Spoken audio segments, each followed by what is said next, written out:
Picture Perfect. This is a board game that I saw in my friendly local game store, and I decided to pick it up because it seemed to have a mechanic that I hadn't seen before. Basically, you will create a diorama in this game, and you will take a picture of it, and then you will score it. And the picture actually matters because certain things will be scored based on the way they look in the picture. So not just placing things on the table and then scoring them bird eye view. The perspective of the picture also matters, at least for certain things. And actually, I will tell you right away, one thing that I would like the game did a little bit more was precisely to do that more. Many things will score bird eye view, some will score based on how they look in the picture.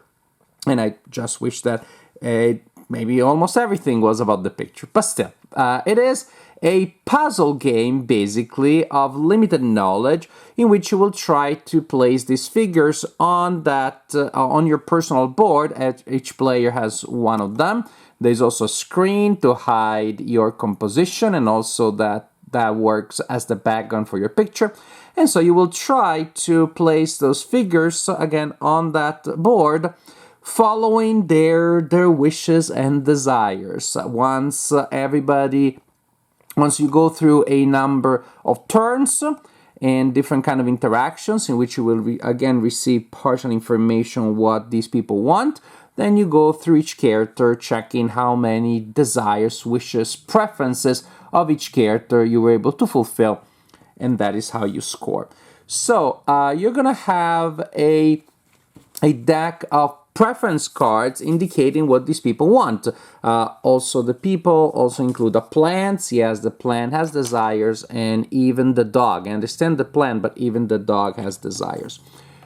Yes, I know I'm not a dog person. So, you have these envelopes, each corresponding to someone or something who has preferences about where they should be in the picture and other kind of conditions. And then you have, again, a deck of preference cards. You shuffle, shuffle, shuffle all of them, and then you place 3 of them in each envelope randomly and face down at the beginning of the game so that we don't know what everybody wants. It is also entirely possible that some of these preferences are mutually exclusive, and that's totally fine. The idea is still that during the game, for each figure, like Sigmund Freud here, you will try to fulfill as many preferences as you can. Then you will receive a number of these envelopes at the beginning of the game, and that's your starting information. So you will look at all of these and you will start placing figurines on your personal board, trying to fulfill as many as possible, try to mark your hypothesis about different other things. The things that you see here on the table, those are decorations, and they are just decoration in the basic game, so you can place them there because you like the way they look, but they don't have any other game function. There is an advanced version, it's called an auction version, in which you will be able to gain access to some information by auctioning off some of these decorations. So they work as currency, and also in this version, they score points at the end of the game based on how many you have. So, but back to the preferences. So in this case, for example, here Sigmund Freud, the Freud guy, has these preferences here. He wants to stand next to this person, he wants to stand next to this other person, and also does not want to stand next to a woman. Each character is identified as male or female strictly for game purposes. And so right there we have 2 things that cannot go together. Also, this character is telling me about the people they want to be next to or not next to, but not telling me anything about where they should be. And so, say, hypothetically, for now, I'm going to place him there, and I'm going to place this guy there, and then I have to choose if I want to fulfill the not being next to a woman or being next to this character. Being next to a single character seems easier to me than not being next to multiple characters. And so that's what I do if this is one of the envelopes that I'm receiving at the beginning of the game while everybody's also looking at their envelopes. I look at this other character and she wants to be next to this person and next to this person and in this section. So for now, something that fulfills all of those requirements, oopsie daisy, would be to place her there, and to place this woman here, and to place this woman here. Again, but these are hypotheses because I don't know where this guy that Freud wants to be next to, I don't know where he wants to be. I don't know where these two women want to be. So it'd be very valuable for me now to gain access to information about the woman with the lavender dress and the woman with the reddish orange dress, but I don't have that yet. So that's the general idea. It's a mix of deduction and also of memory after a while, and that's okay. I'm gonna tell you, when it comes to games that are about memory, this is one that's probably that I like very much. So this person doesn't want anybody to stand in front of them, wants to be in the third row and in the center. This, I think I can do that. I can arrange that because I remember the Freud guy only cares about the people next to them, not about their position. So I'm going to move them there. And I think I'm fulfilling all of the requirements for this person here. So that's a pretty solid thing. I remember also she wants to be next to these people, and that could be fulfilled if I place them, say, here. But again, I really want to gain access to information about those two ladies as soon as possible before I forget. Each person also has a VIP card. At some point during the game, when you feel pretty good about a certain character, you're sure you have them right, and you think that the people don't know so much about that character, then you stick your VIP card in that envelope. That simply means at the end of the game, when we score every envelope, that character will score an extra time for each VIP card. So there is a little bit of interesting strategy there because, again, it's not just about, I'm pretty safe. With that one, I know I fulfill all conditions, so I'll put the VIP card. But then somebody will look at this envelope, so they get to score it also. So I'm going to keep this one until later in the game when I'm pretty safe that I have it and not so many other players have it. So in the intro part of the game, again, you will simply place characters on the board based on what you have starting from your initial envelopes. And then you start the exchange phase. Again, in the basic game, you will have a deck made of 6 exchange cards. In the advanced game, there will be 3 exchange cards and 3 auction cards shuffled together. An exchange card in this part of the game is very simple because it is pretty self-explanatory. You flip a card and you do what it says. If this is the exchange card, that's the symbol that was drawn for this turn, all players simultaneously take one envelope from the player on their left. And then say the player on my left has a character that I really want, I'll probably take that one. Or another exchange card may say something like, each player takes one envelope and places the rest in the middle of the table, shuffle all the envelopes in the middle, randomly deal each player, blah, blah, blah. So, it's self-explanatory. It's very simple, but yet, you may, if there are choices there to be made, the strategy happens in the fact that I'm trying to gain access to characters that are relevant to me, and basically try to retain good characters that I think are easy to score. I'm gonna try to keep them for me, for myself, for as long as possible. And then we have auction cards. I'm not going to too much detail. You can pause the video and read the text because it's pretty much self-explanatory in that it tells you the conditions of the auction in which, again, these decorations now are gonna be used as currency. So that's the idea. You play through 6 rounds as determined by 6 exchange cards or a mix of 3 exchange cards and 3 auctions. At that point, you take a picture, and that would be it. The picture, again, is very important that you don't show the game room in the back. You really have to pretend that this is a diorama and a background. I'm just gonna put things randomly. Incidentally, you do not have to place everybody on the board because you will score 0 points for a figure that you didn't place on the board at all. But you will lose points for a figure that you placed on the board and you did not score any other preferences. So maybe that's how it is. And again, suppose that based on the rules, this person doesn't want their face to be seen. So maybe I'm gonna play with the other ones a little bit and play with the angle to hide their face and still meet the requirements, but maybe that person really, other person really wants their face to be seen. Basically, hiding or showing faces is the one condition, it seems to me, where really the picture element matters here. Click, you take your picture once everybody's done, and then we remove the screens, we show what we got, and then we go through every envelope.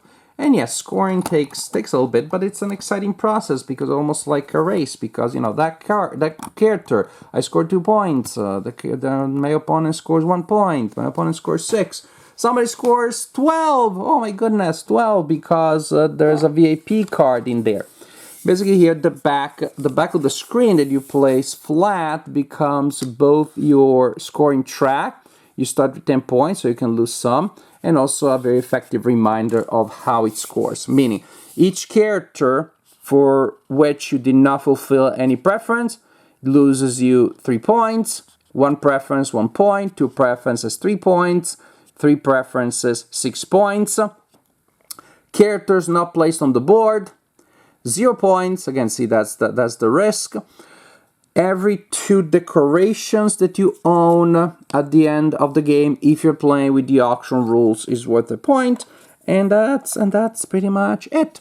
Again, the VIP is pretty tricky because if a VIP card you got no preferences, then you're gonna lose those points multiple times. Score points for every character, and at the point the player with the high score wins the game.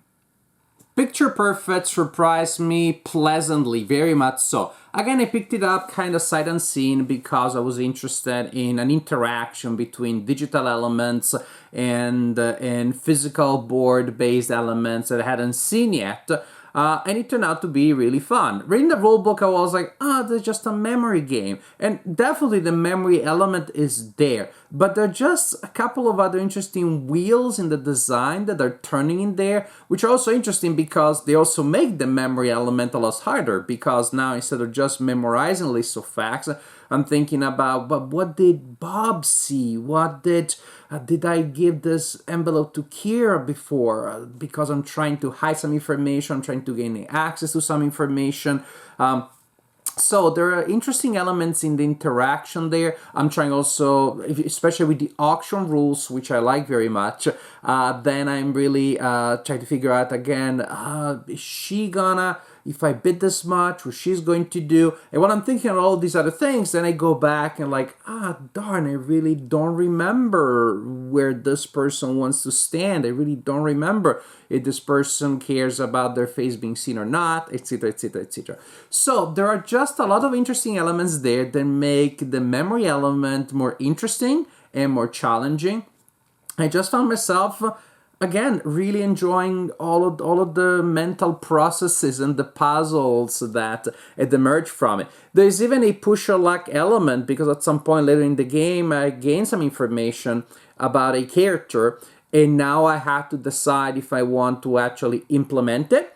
But to do so, I have to redo part of the diorama, or just say, you know what, if I try to fulfill these 2 preferences that I learned about right now, I am at risk of not fulfilling many other ones if I reshape things. But then I seem to remember that the plant wants to be next to the dog, and the dog, blah, blah, blah, blah. So, on paper, it looks like an almost dry, almost like boring, those like, IQ tests. This person wants to be there, but not next to this person, blah, blah, blah, blah, blah. In truth, it turned out to be a fun, very lively, very dynamic puzzle that pleasantly surprised. The fact that the new information comes in different ways, and there can be strategy there on, again, what I gain access to, what I'm trying to withdraw from, to retain from other people. It made what seems to be on paper a dry puzzle actually a very fun, very interactive, very lively experience. So I'm very happy. I'm very happy with this game. Now, I definitely like the auction rules, not just because of the auction itself, but also because they make the exchange deck more unpredictable. If you're playing only with the exchange cards, then you know all the cards that are going to be there. And that can, of course, makes it possible to game it a little bit more. But with that, you don't have any problem, because you don't have that problem because you do not know which auctions and which exchange mechanisms will actually be in place, and so you have to go with the flow a little bit more. So two things that maybe I like a little bit more were done differently, but they're minor things. They don't change my overall very positive experience with the game. Is one, yes, I like to have more condition cards, more preference cards, so that not every card is used every time. Again, because after a while you can get a sense, well, that person never wants the person, their face should never be seen, and so you can already work around that. I like if there was more unpredictability there. I think if you play it a lot, then you'll be able to predict certain things just based on the composition of cards. And I think it'd be more fun if you cannot do that. And the other thing is that I wish there were more specifically visual elements about really taking the picture.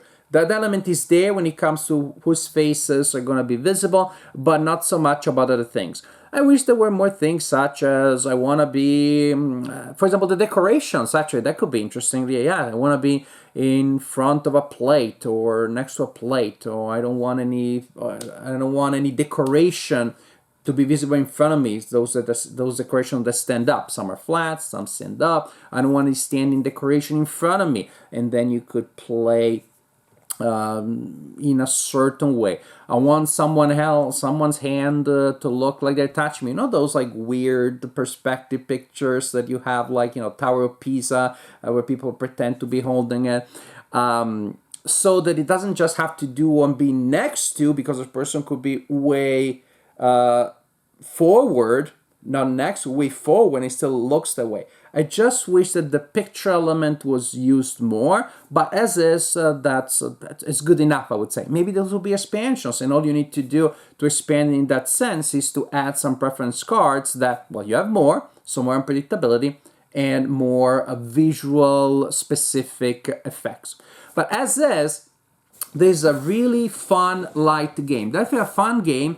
And actually, you may notice there, I already made a slot on it where I'm going to store it in the section of my collection, which I call the section for the second game of the night.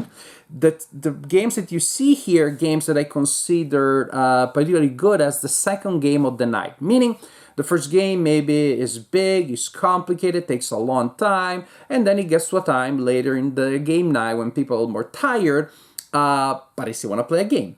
So I like a section where I can just turn and look at games that either we all know the rules because they're pretty simple, or again, they're simple enough that we can relearn them easily. You can pick up the rule sheet for Sagrada if you don't remember the details, and pick it up easily. Century, of course, Splendor is up there, Quacks of Quedlinburg. So games that are just easy to learn or relearn, and they're not too long, not too complicated. And Picture Perfect is a perfect second game of the night because the rules are so simple. Follow the preferences, do what the exchange or auction cards do, and you're playing the game. Definitely easy to relearn 5 years from now.